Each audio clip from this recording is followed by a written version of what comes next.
Unfiltered, uncensored, direktang pag-uusapan ng maiinit at napapanahong mga isyu ng bayan. Punchline! Walang paligoy-ligoy, direktamenteng hihimayin ang mga kontrobersyang bumabalot sa bawat isyung tatalakayin. Punchline! Punchline! Unfiltered, uncensored, direktang pag-uusapan ng maiinit at napapanahong. Ayan, magandang umaga po, Sir Ermin at Idol Mark Espinosa. Ayan na po at atin na pong Good morning. yes, atin na pong dadakuan ang punchline, kasama po natin Mr. Ermin Garcia Jr. Good morning, sir. Good morning, Idol Rona. Yes, good morning sa ating mga idol, Ito na, Sir Ermin, umpisa na po natin, direkta na po tayo dito po sa inyo pong editorial tungkol pa rin po dito, sa kinakaharap po or final po na kaso, nito pong opposition o ang konsehal po mula sa majority ng Sangguniang Panlungsod ng Dagupan. Okay. So nangyari na yung nangyari na kwan.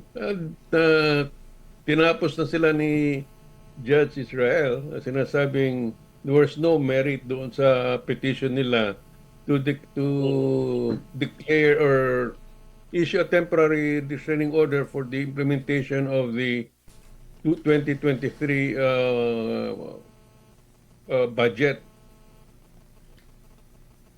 Tatlo ito, Sir Ermin, temporary restraining order, tapos yung injunction at saka yung declaratory relief na i-final nila.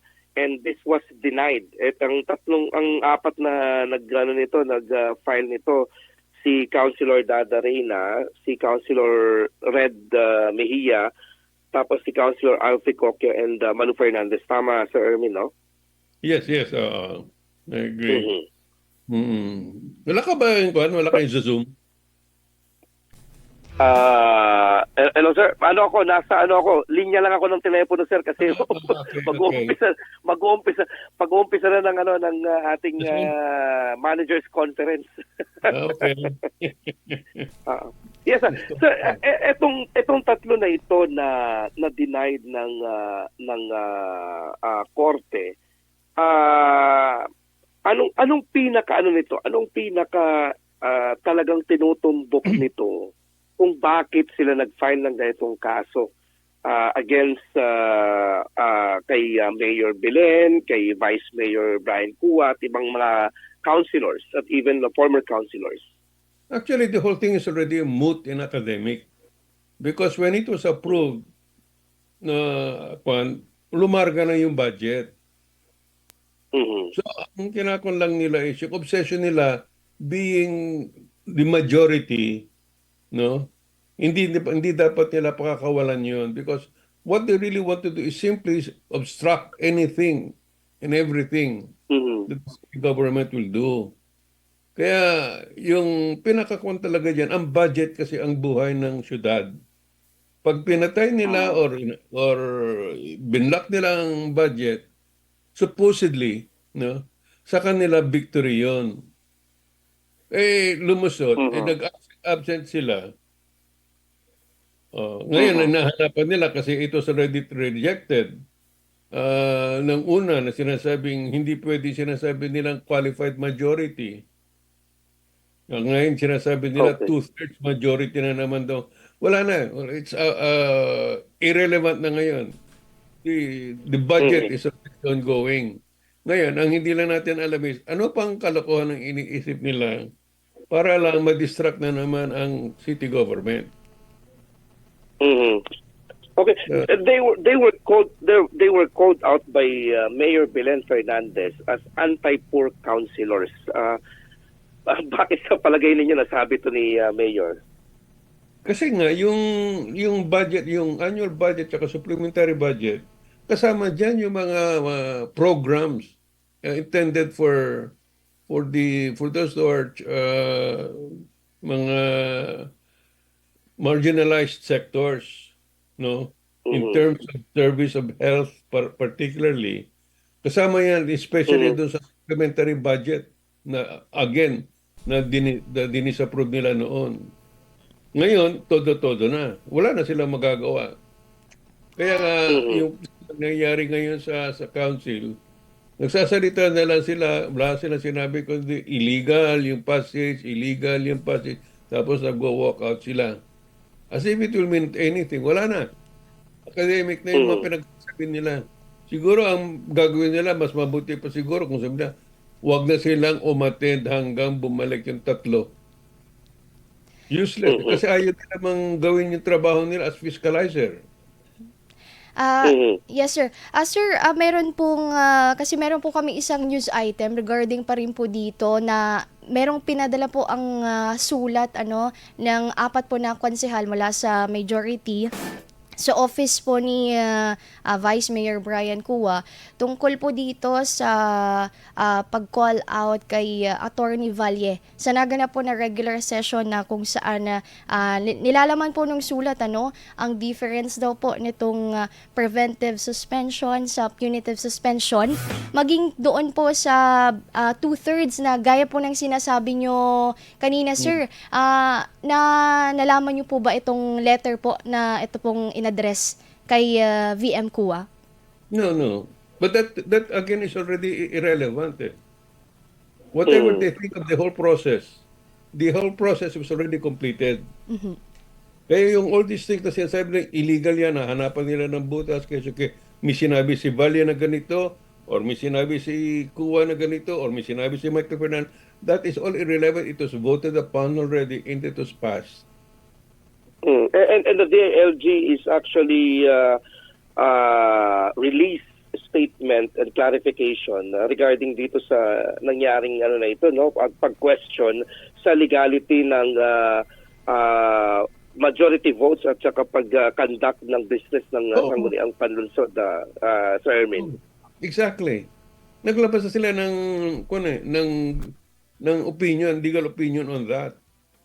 And it was not a clear case of something so big na kailangan parating qualified majority or two-thirds majority. Basta wala sila. Pag nandun sila, simple majority lang ang boto kinakailangan. Yung self-serving lahat ng arguments nila. Pag absent sila lahat, okay, you cannot object because sa kanila, that is all that is required. Simple majority. Pag absent sila, sasabihin nila, qualified majority, kahit na absent daw, dapat yung vote nila should be considered. Wala kalokohan talaga yung kung saan ang gagaling yung rason nila. It has no legal standing. Okay. Etong sir, pagkaka-deny dito sa tatlong inihain ng dating majority councilors na temporary restraining order, injunction, and declaratory relief. Ngayong meron na ditong desisyon ang RTC. Does it mean na wala na ito, hindi ito pwedeng i-apila? Final na executory na to? Wala na yun. Wala na mapapasukan yan eh. They can go to Court of Appeals. That's their right. What will that do again, Umaandar na yung budget. Ang mangyayari niya, sabi mo, imagine the worst, kunyari, nanalo sila sa Court of Appeals, sa Supreme Court. By that time, tapos nagastos na natin yung ni Mayor Bilay, yung mga programa niya. Anong gusto niyang sabihin? Ibabalik pa ni yung perang nagastos para sa mga mahihirap?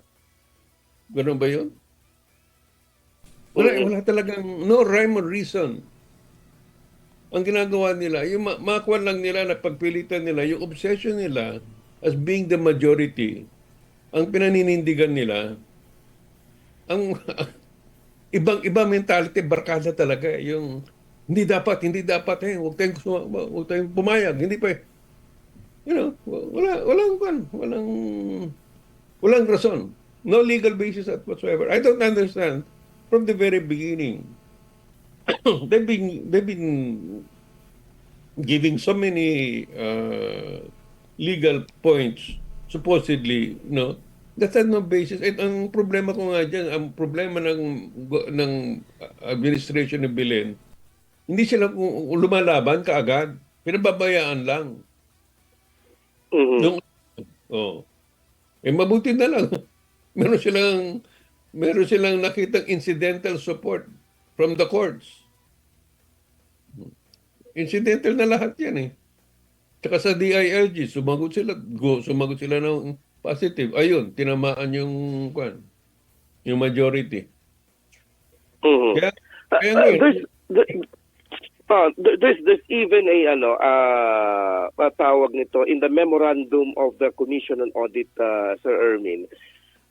On the audit observation memorandum, there's even a plea, no, on the part of Commission on Audit na lahat ng concerned na nawagan na lahat ng concerned offices dito sa Dagupan City. Particularly, they mentioned the executive, legislative, and the DILG of Dagupan to coordinate and cooperate with each other para daw makita at ma-assure na yung mga annual budget na tulad na usapin na ito ay mapasa ng na tamang oras dahil they need to see the welfare of their constituencies and Exactly. elected officials.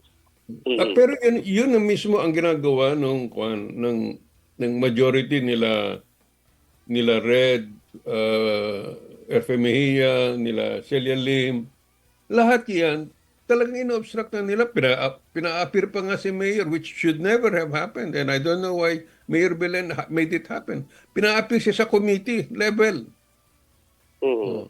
Ganun pa rin, hindi pa rin ginagawa. And the fact is, alam na dapat ni Mayor Belen na all they had to do was bring the case to the Ombudsman and the DILG na hindi pinapasa yung budget on time as scheduled by the local government code. That would have meant already from the very beginning, yung 7 yan, suspended na kaagad. So, yung call ng COA dyan, it's really, ang tawag dyan, proper, okay? Pero hindi dinidinig ng majority. Yes, Alam mo, sir, meron pa po bang inaasahan po or mga nakapend po na pwede pa pong i-file para wala. po? Alam mo naman na yung barkadang yan eh. Kung ano maisipan lang nila, sige lang, babato lang nila eh. Baka sabihin nila, dapat mag-uniforme kaming lahat, hindi sila nag-uniforme, ganun. Mhm. Kalokohan talaga yung mga yan eh. Well, I'm Okay. just glad na something came, somebody stepped into the picture at nagawa yung tama. Mhm. Okay. Sir, I mean, what would be the implication nitong ganitong mga development? A clear implication dito sa pamumuno sa Dagupan City at syempre yung pwedeng mabuong perception ng mga tao pagdating dito sa usapin na ito. Well, it's yung programa lang kasi ng ni Belen is what was at stake the whole time. Ngayon, lumarga na yung mga programa niya, wala na sila masasabi. Yung majority. Hindi, wala na sila maibabato. Ang mababato na lang nila kung makita, nakalagay ng ginawa nung time ni Mayor Brian Lim, kung saan pumunta yung pera, ayun. Ay mag-iingat na si Mayor Belen na kung saan pumunta yung mga perang na-approve ng budget. But otherwise, I knocked out na dyan ang talaga majority. Nakuha na yung budget eh. So, okay na sila. Okay. Pero ang fear ng kabilang panig, Sir Ermin, na baka daw mawalan ng check and balances kasi ganito ang nangyayari, parang nire-railroad na itong mga pagpasa ng Yun ang dapat ginagawa. ginagawa. Yun dapat ang ginagawa ng nila Belen ay nila Red ay nila Celia Lim ngayon. Eh wala, nag-walk out sila eh. Nasa ng fiscalizing. Sa kanila yun eh. Hindi sila umaattend. Hindi sila umaattend eh. That's precisely what I was trying to say. They're abandoning their duties as the fake one, as the new minority. Their job is to fiscalize. Ang ginagawa lang nila, they're just declaring the whole thing illegal, etc. and all that. Tapos walk out. Mhm. So anong... Okay. Doon? Sila nawawala. Hindi nila ginagawa ang trabaho nila as fiscalizing. Nagwo-walk out sila eh. Sir, before we proceed po doon sa next po natin issue, tanong ko lang po sir, if ever nakabalik na po natapos na po itong 60 days preventive suspension po nitong tatlo, do you think magkakaproblema po ulit, especially next year po, 2025, kasi nakabalik na po sila by this time, pagdating po sa pagpasa ulit ng mga ordinansa, resolution? Of course, magkakaproblema ulit yan. Kasi babalik na yung majority, magpapasa sila ng resolution ulit na babalik na rin lahat yung mga ginawa nila Michael Fernandez. Bahala na naman yan, laban na naman yan. But sir, yes sir, for clarity lang, itong mga naipas na po ngayong ordinance, 8 resolution po ba in one ordinance, or hindi na po ito mababawi kahit po makabalik na po itong tatlong... Hindi na nila mababawi yan. Nandiyan na yan. Okay? Yung mga ibang resolution, kutsari, kung may mga resolution na kailangan at pinasan nila, pwede pa nilang i-amend yung resolution. Pero yung ordinance na lumabas na ng ganyan, hindi na nila mahawakan. But they will try to do everything. They will still go back to court as the majority again. They can, but doesn't mean that they will win. Sir Erwin, bakit nyo nasabi in one of your column na this barkada or itong seven majority is packaging themselves into a city bunch of arrogant egoists? Wala na silang inisip kundi yung sarili nila eh. Never sila naglabas. Or when they started to block, they did not stop anything because of reason. No. Basta lang ayaw nila, ayaw. Anong klaseng majority yun? Kaya nga nahirapan sila Michael Fernandez doon as minority. Pula sila na makikita mo. Parang pinakita nila, naka-uniforme sila. Baantayan nyo kami. Kami lang ang boss dito. Kaya ngayon, hanggang nagpa-file sila sa court, naka-uniforme pa rin sila. Wala namang ganun sa local government code eh. Wala sa decorum. Pero nga, sila majority, yung sarili lang nila. Sila boss, sila star ang gusto nila. Yan ang isisira nila. Sige, bago matapos ng natin, umubos ng oras natin, Idol Rona, siguro we could proceed on the provincial level issue. Sir, tama ba itong aming naririnig na wala nang nare-receive lalo bang press releases coming from the provincial government? Wala. Ewan ko kung anong tinatago nila Gico, ni Governor Gico. Ni Ho, wala silang tinext ko na nga yung PIO officer nila, si Dobby. Pagpadala naman kayo ng ganito-ganyan. Walang sagot. Ang gusto lang nila yung naririnig na lang nila yung boses nila sa social media. Ayaw magbigay sagot yung nagpe-press con sila. Kung nagpe-press con man sila, for some, hindi na nila tinatawag ang Sunday Punch. Sir, as a ikaw kayo po na nasa broadsheet media, and even in the online media, and now broadcaster na kasi nandito na kayo. Ikaw magawa niyo. So I mean, ang dito, what should be the beauty na ang local government, provincial level man, city, municipal, has this camaraderie with the local media? Kasi minsan ang implikasyon, ang kanilang mindset is that mag-national media na ako. Pero ano bang beauty ba na dapat talaga unahin nila ang local media when it comes into sa usapin dito sa ating lokalidad?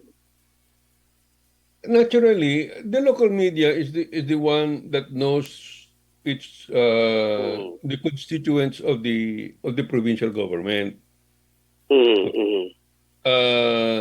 Provincial government should know that it makes them more credible if they get it from if their constituents get it from their local government. But somehow, I don't know, this is really something strange to me. Ang gusto nila, national platform sa social media. Okay? Anong gagawin ng social media? Sila lang mag-uusap. Pag hindi nagustuhan yung sabihin mo, di-delete nila. So, Yeah. Filtered. filtered talaga. It goes against your unfiltered diyan sa AFM. Ayaw nila talaga. Kayo ba na-imbita sa press con nila?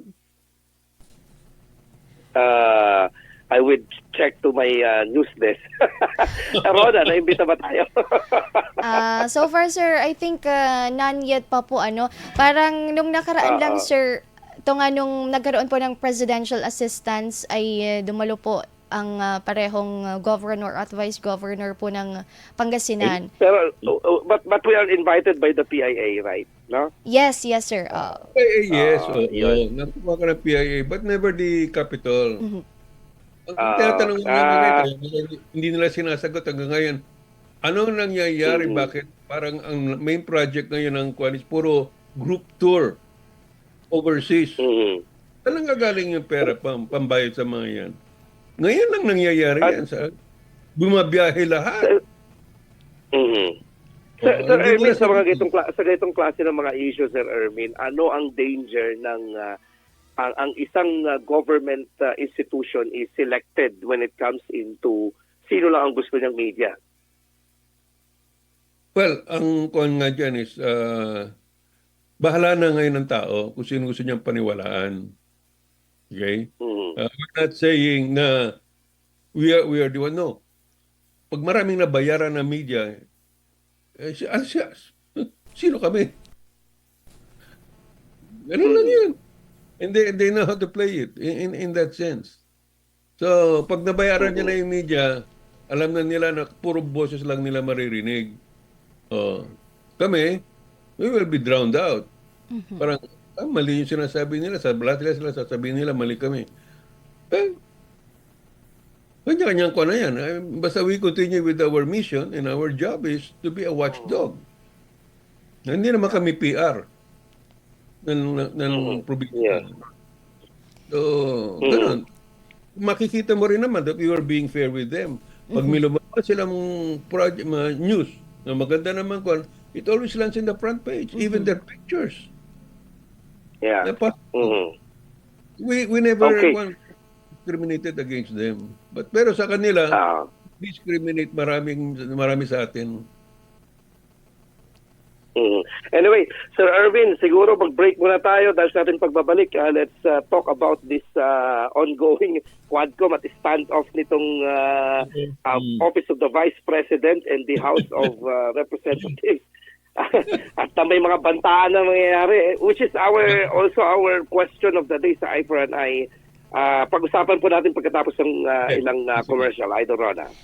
Good. Yes, mga idol, kami po ay magbabalik matapos lamang po ang ilang paalala. Dito pa rin sa programang IFM News Prime Edition. Nakasama niyo po, Idol Mark Espinosa at Mr. Ermin Garcia Jr. Magbabalik kami mga idol matapos lamang ang ilang paalala. Punchline! Mapapakinggan tuwing Lunes ng umaga. Dito lamang sa #1 Music and News FMO sa lalawigan ng Pangasinan. 104.7 IFM Dagupan.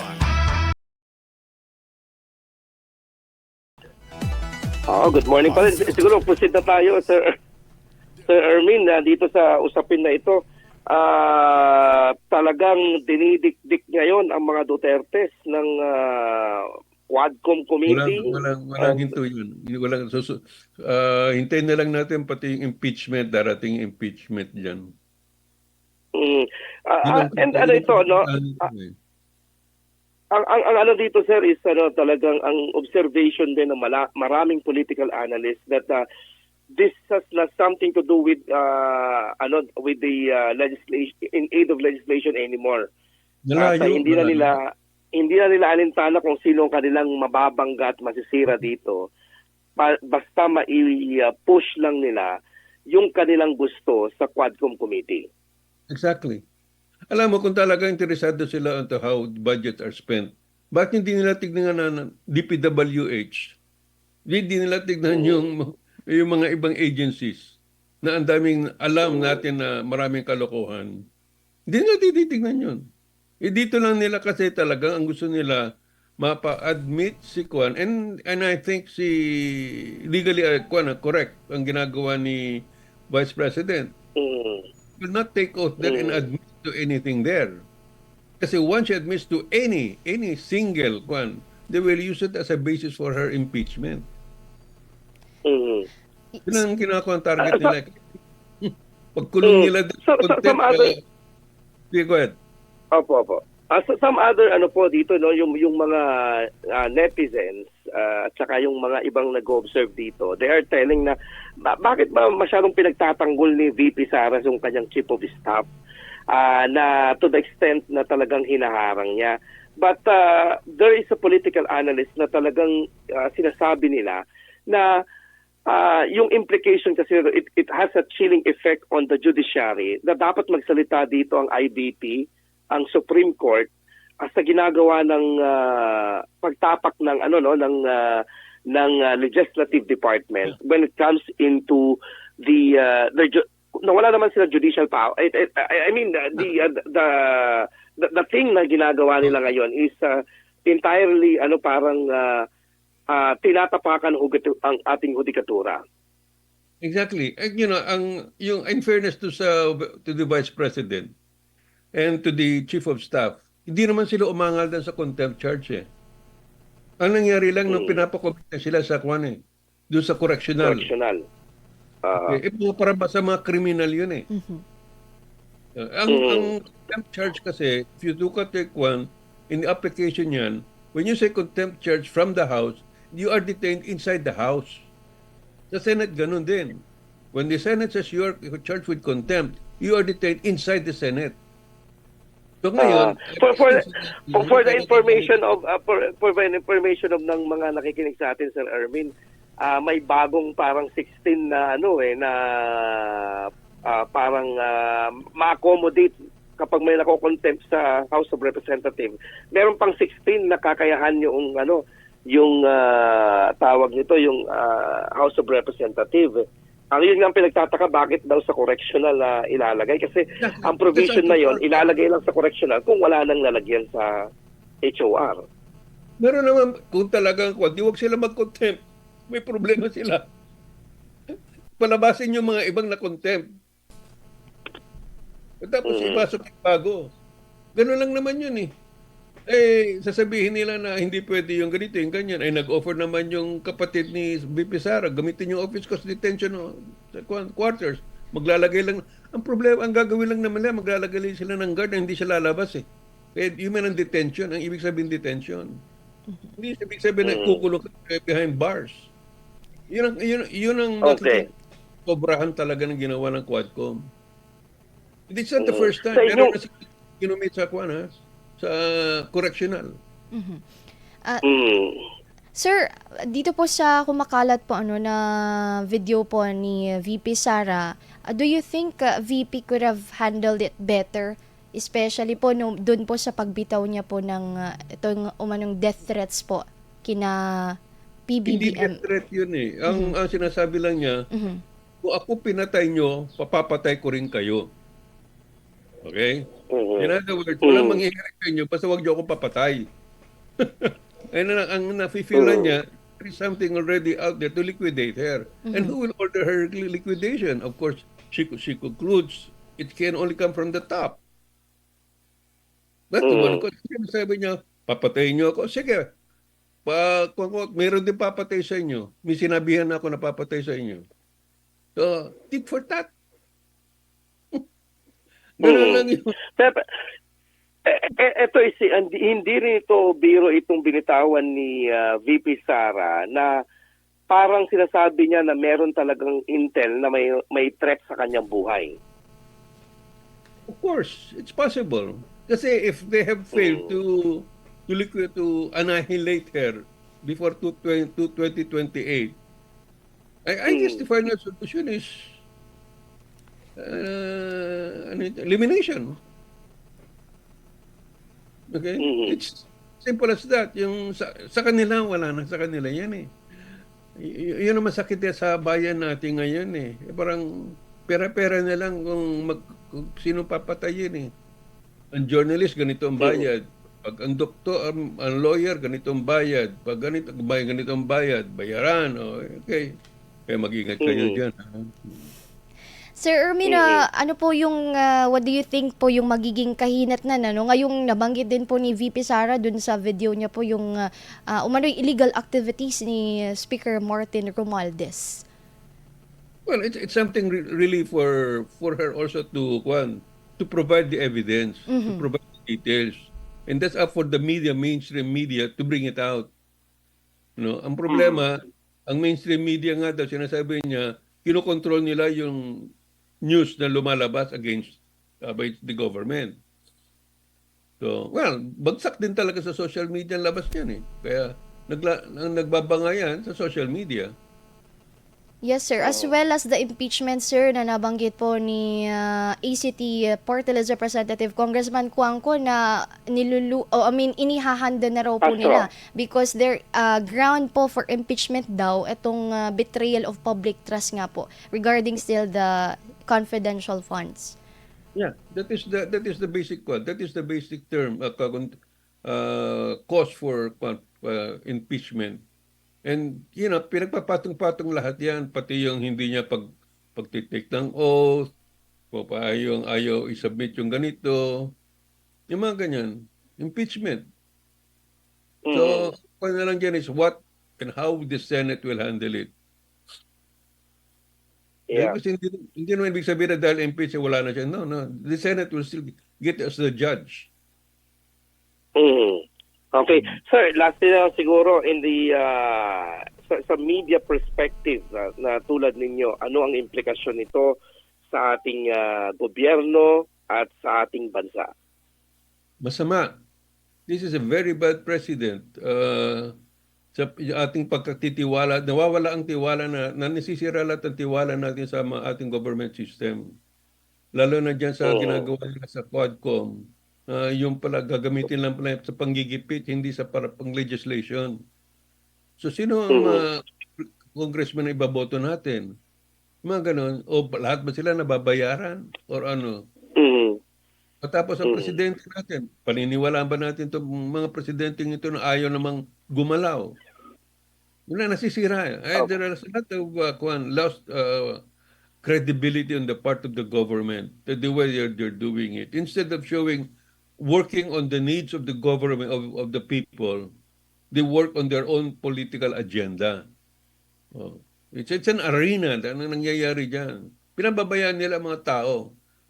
Yung ginagawa nga nilang dumating lang yung bagyo, ayuda. It's not what's it cannot solve the problem with what they're doing. That's why I'm personally disappointed that the president has not said anything or not even talked to the speaker. Tama na. Okay?